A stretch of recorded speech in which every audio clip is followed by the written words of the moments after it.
اور یہی وہ سنن نسائی الکبریٰ ہے جس کا ایک چیپٹر خصائص علی بھی ہے، جس کی وجہ سے امام نسائی رحمۃ اللہ علیہ کو شہید کیا گیا. یہ بالکل صحیح سند سے ثابت ہے.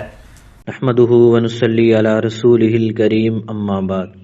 معزز سامعین، السلام علیکم ورحمۃ اللہ وبرکاتہ.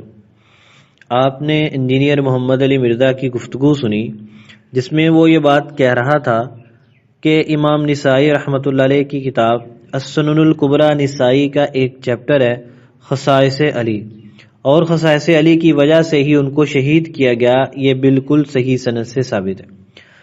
ہم اس پر 3 باتیں عرض کریں گے. پہلی بات، انجینئر مرزا کا یہ کہنا کہ امام نسائی رحمۃ اللہ علیہ کو خصائص علی لکھنے کی وجہ سے شہید کیا گیا، یہ بات بالکل صحیح سند سے ثابت ہے. انجینئر کا یہ کہنا بالکل جھوٹ اور باطل ہے.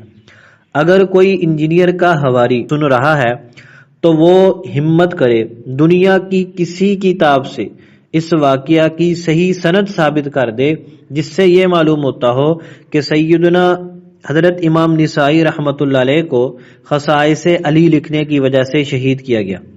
نمبر 2، یہ جو واقعہ ان کے متعلق آتا ہے کہ وہ دمشق میں گئے، لوگوں نے کہا کہ آپ نے حضرت علی کے فضائل لکھے ہیں، حضرت معاویہ کے فضائل نہیں لکھے، پھر انہوں نے آپ کو مارا. اس کے متعلق ہم اپنی طرف سے نہیں کچھ کہتے. ہم زبیر علی زئی جو انجینئر محمد علی مرزا کا انتہائی قابل اعتماد محقق ہے، اس کا حوالہ پیش کرتے ہیں.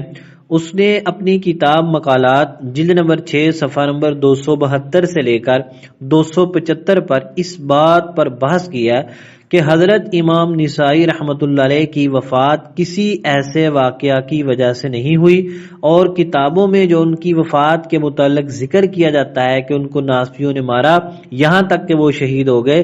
زبیر علی زئی نے کہا کہ یہ واقعہ باسند صحیح ہرگز ثابت نہیں ہے.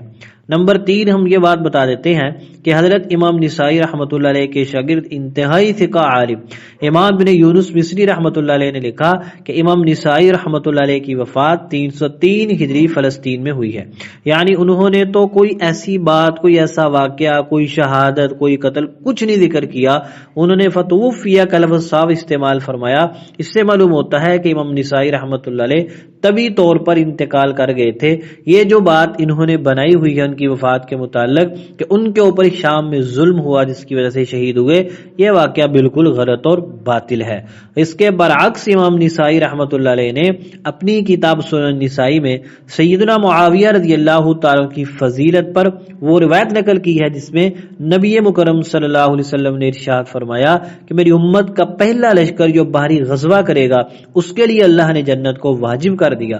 اور ساتھ انہوں نے یہ بھی ذکر کیا ہے کہ جو پہلا لشکر اس کے لیے گیا تھا باہری غزوہ کے لیے، اس کے امیر سیدنا معاویہ رضی اللہ تعالی عنہ تھے. لہذا ان کے متعلق یہ کہنا کہ وہ حضرت معاویہ رضی اللہ تعالی کی فضیلت کے قائل نہیں تھے، یہ بات بالکل غلط ہے.